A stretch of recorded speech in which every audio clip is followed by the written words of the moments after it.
Hello friends, welcome back to study कर। मैं हूं आपका दोस्त प्रभाकर। डेली करंट अफेयर्स की सीरीज में आपका बहुत बहुत स्वागत है।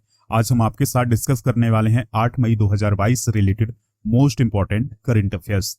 दोस्तों, अगर आप चैनल पर नए हैं तो चैनल को फॉलो कर लें और बेल आइकॉन जरूर दबा लें, जिससे आपको समय पर और सबसे पहले नोटिफिकेशन मिल सकेगी।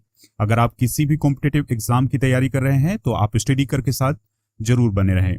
इस लेक्चर को आपको लास्ट तक सुनना है। लास्ट में आपसे कुछ क्वेश्चन पूछे जाएंगे तो उनके आंसर आपको कमेंट बॉक्स में जरूर देना है।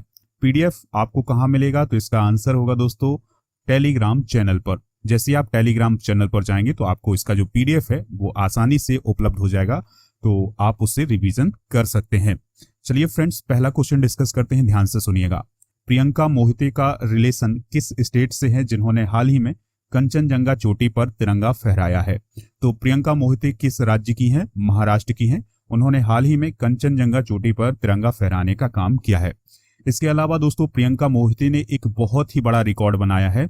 दोस्तों, उन्होंने हिस्ट्री को क्रिएट करते हुए 8000 मीटर से ऊंची 5 चोटियों पर फतह करने वाली वो पहली भारतीय महिला बन गई हैं। यानी प्रियंका मोहिते ने 5 ऐसी चोटियों पर फतह हासिल की है जिनकी ऊंचाई 8000 मीटर से अधिक थी, और वो ऐसा करने वाली भारत की पहली महिला बन गई हैं।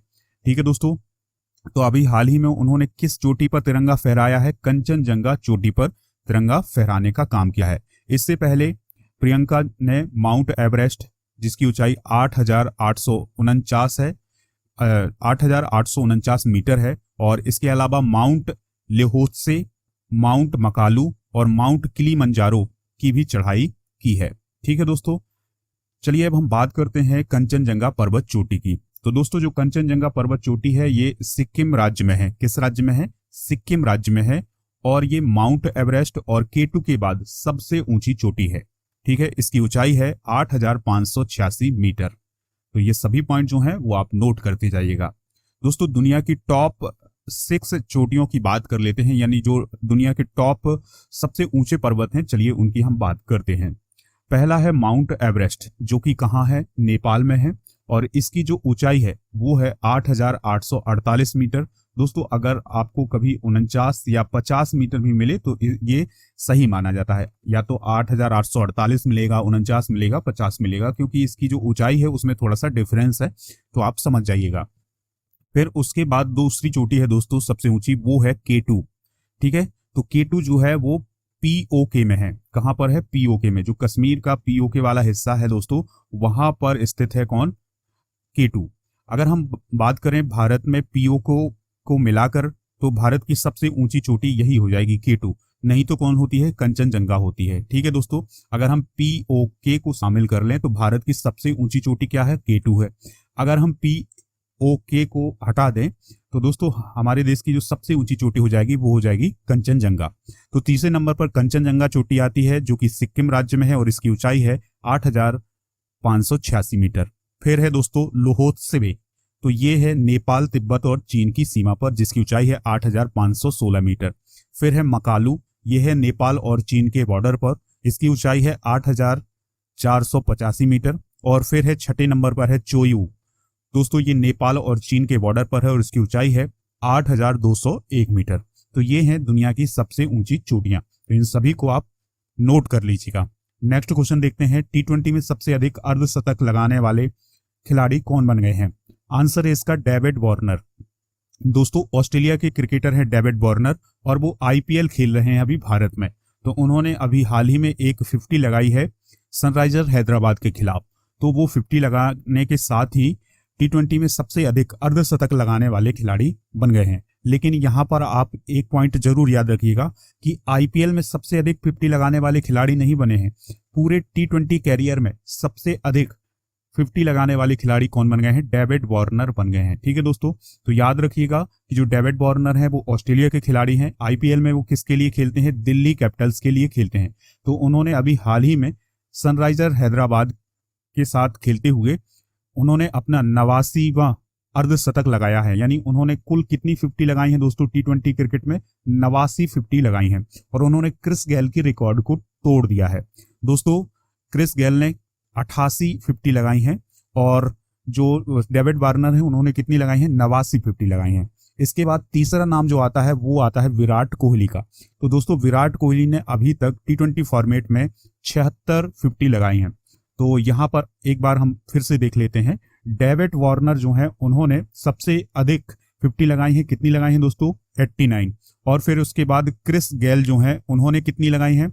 88। ठीक है दोस्तों। और फिर विराट कोहली जो है इन्होंने कितनी लगाई हैं? 76।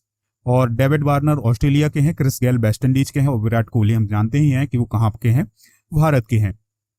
अभी हाल ही में वार्नर ने एक और रिकॉर्ड बनाया है दोस्तों, उनके T20 फॉर्मेट में 400 छक्के भी पूरे हो गए हैं। तो ये सभी पॉइंट जो है वो आप नोट करते जाइएगा। दोस्तों आईपीएल की बात आई है तो आईपीएल के बारे में कुछ इंपॉर्टेंट पॉइंट आपके साथ डिस्कस कर लेते हैं, ध्यान से सुनते जाइएगा। जो 2022 में आईपीएल हो रहा है ये 15वां संस्करण हो रहा है और बीसीसीआई के द्वारा 2007 में आईपीएल की शुरुआत की गई थी, यानी उसकी घोषणा की गई थी। लेकिन उसका जो फर्स्ट एडिशन था वो 2008 में खेला गया था। और जो 2008 में एडिशन खेला गया था, पहला एडिशन था, और इसको किसने जीता था दोस्तों? राजस्थान रॉयल्स ने जीता था। ठीक है। इस बार यानी 2022 में जो टाटा ग्रुप है वो आईपीएल की स्पॉन्सरशिप लिए हुए हैं। और इस बार जो आईपीएल की स्पॉन्सरशिप थी वो किसने खरीदी है? टाटा ग्रुप ने खरीदी है। कितने में खरीदी है? 439 करोड़ में। दोस्तों ईशान किशन आईपीएल 2022 में सबसे अधिक कीमत पर बिकने वाले खिलाड़ी हैं। उन्हें मुंबई इंडियंस ने 15.25 करोड़ रुपए में खरीदा था। ठीक है दोस्तों। आईपीएल का सबसे अधिक बार खिताब किसने जीता है? तो मुंबई इंडियंस ने जीता है। कितने बार जीता है? 5 बार जीता है। इसके बाद चेन्नई सुपर किंग्स ने 4 बार जीता है। और 2021 का खिताब किसने जीता था? चेन्नई सुपर किंग्स ने। तो ये सभी पॉइंट जो है वो आप नोट करते जाइएगा, आपके एग्जाम के पॉइंट ऑफ व्यू से बहुत इंपॉर्टेंट है दोस्तों। आप इनको नोट करने के साथ इनका रिवीजन जरूर करिएगा, क्योंकि जब आप रिवीजन करेंगे तो आप बहुत दिनों तक याद रख सकेंगे किसी भी चीज को। चलिए फ्रेंड्स नेक्स्ट क्वेश्चन देखते हैं, ध्यान से सुनते जाइएगा। कौन सी स्पेस एजेंसी 2024 में शुक्रयान फर्स्ट को अंतरिक्ष में भेजने वाली है? तो आंसर है इसरो, यानी इंडियन स्पेस रिसर्च ऑर्गेनाइजेशन जो है वो 2024 में, दिसंबर 2024 में शुक्रयान फर्स्ट को अंतरिक्ष में भेजेगी। ठीक है। इसरो किस देश की संस्था है? तो दोस्तों हम सभी लोग जानते हैं कि जो इसरो है ये इंडिया की संस्था है, अंतरिक्ष एजेंसी है। तो उसने हाल ही में घोषणा की है कि वह दिसंबर 2024 तक शुक्रयान को शुक्र ग्रह के अध्ययन के लिए भेजेगी। ठीक है दोस्तों। और ये सौर मंडल के सबसे गर्म ग्रह की परिक्रमा करने वाला है।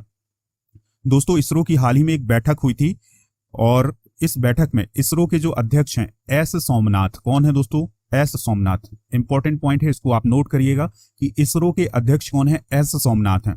तो उन्होंने ये बताया कि जो मिशन की जो प्रोजेक्ट रिपोर्ट है वो बन गई है और इसके लिए जो जरूरी फंड था वो भी जुटा लिया गया है। तो इस प्रकार से शुक्रयान की तैयारी शुरू हो गई है।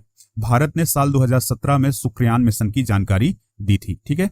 चलिए फ्रेंड्स, शुक्रयान के लिए जो एक्सपेरिमेंट प्लान है उसमें क्या क्या शामिल है, चलिए हम जान लेते हैं कि अगर शुक्रयान शुक्र ग्रह की परिक्रमा करता है तो वो क्या करेगा, यानी वहां पर कौन कौन सी जांच की जाएगी, कौन कौन से एक्सपेरिमेंट किए जाएंगे। तो दोस्तों जो शुक्र ग्रह का सरफेस है या सतह है उसकी जांच की जाएगी।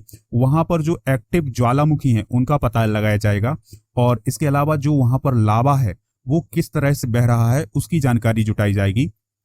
इसके अलावा दोस्तों जो शुक्रयान का सरफेस है उसके निचले हिस्से की जो परतें हैं उनका भी पता लगाया जाएगा। इसके अलावा शुक्र ग्रह के वायुमंडल की जांच की जाएगी, वहां की जो हवाएं हैं उसकी भी जांच की जाएगी। ठीक है दोस्तों। और शुक्र ग्रह के ढांचे, आकार और बाहरी और आंतरिक संरचना की भी स्टडी की जाएगी। शुक्र ग्रह की बात करें तो दोस्तों बुध के बाद शुक्र ग्रह जो है सौर मंडल में दूसरा ग्रह है और इसे जो पृथ्वी है उसकी बहन कहा जाता है। सबसे चमकीला ग्रह भी है, सबसे गर्म ग्रह भी है और इसके अलावा दोस्तों इसे भोर का तारा और सांझ का तारा भी कहा जाता है। तो ये सभी पॉइंट जो है वो आप नोट कर लीजिएगा।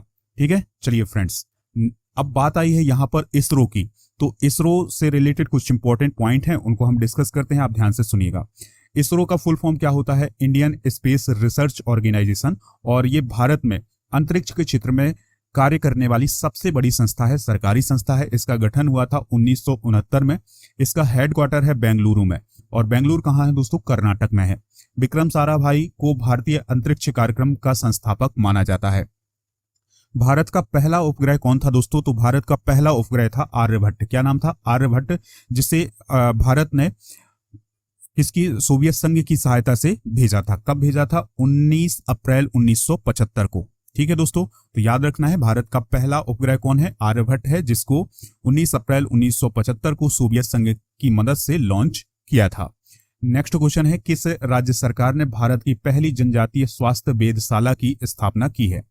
तो दोस्तों आंसर होगा इसका उड़ीसा। यानी उड़ीसा में जो जनजातीय समूह है उनके स्वास्थ्य की देखभाल के लिए एक वेधशाला स्थापित की जाएगी, जिसमें दोस्तों जनजाति समूह का जो स्वास्थ्य है वो किस प्रकार का है इसकी रिकॉर्डिंग की जाएगी, यानी इसका एक रिकॉर्ड रखा जाएगा। ठीक है दोस्तों, और फिर उसी प्रकार से उनके स्वास्थ्य के लिए योजनाएं बनाई जाएंगी, विभिन्न प्रकार के कार्यक्रम चलाए जाएंगे। तो याद रखना है कि जो उड़ीसा है वो इस प्रकार की वेधशाला बनाने वाला, यानी जो जनजातीय समूह है उनके लिए वेधशाला बनाने वाला एकमात्र राज्य है।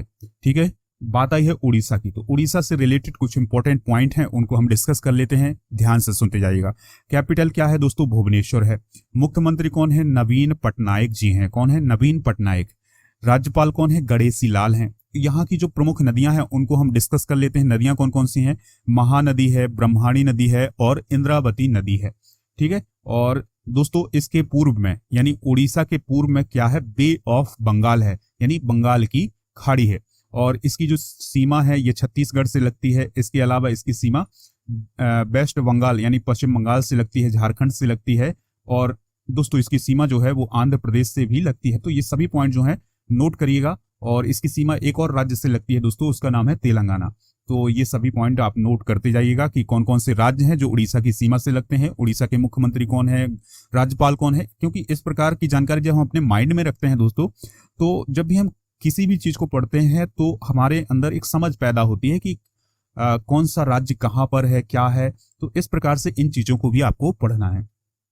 नेक्स्ट क्वेश्चन है, मई 2022 में जारी आईसीसी T20 रैंकिंग में कौन सी टीम टॉप पर पहुंच गई है? आंसर है इसका इंडिया, यानी भारत जो है वो T20 की रैंकिंग में टॉप पर पहुंच गई है। तो दोस्तों होता क्या है कि जो आईसीसी है वो समय समय पर अपनी रैंकिंग जारी करता रहता है। तो अभी जो रैंकिंग जारी की है आईसीसी ने, उसमें जो इंडिया की टीम है वो टॉप पर पहुंच गई है। अब यहाँ पर इंडिया की टीम का पहुंचना इंपॉर्टेंट नहीं है, हमें जानना है आईसीसी को। आईसीसी क्या होता है? तो दोस्तों आईसीसी का काम होता है कि जो पूरे विश्व में क्रिकेट होती है, जो भी आईसीसी के सदस्य होते हैं उनके क्रिकेट को कंट्रोल करने का जो काम है वो कौन करता है? आईसीसी करता है। आईसीसी के द्वारा नियम बनाए जाते हैं कि किस प्रकार का खेल होगा, कहां पर कौन सी प्रतियोगिता होगी, कहां पर कौन सा टूर्नामेंट होगा। तो इन सभी का काम जो है वो कौन करता है? इंटरनेशनल क्रिकेट काउंसिल, जिसे हम आईसीसी बोलते हैं। इसकी स्थापना 15 जून 1909 को हुई थी। चेयरमैन कौन है? ग्रेग वार्गले हैं। सीईओ कौन है? जियोफ एलार्डिस हैं। ठीक है दोस्तों, ये सभी पॉइंट आप नोट करिएगा। तो भारत के नए कप्तान बने हैं रोहित शर्मा। तो उनके नेतृत्व में भारत ने अभी हाल ही में T20 में पहली रैंक हासिल की है। दोस्तों जिस प्रकार से पूरी दुनिया में क्रिकेट को कौन कंट्रोल करता है? आईसीसी।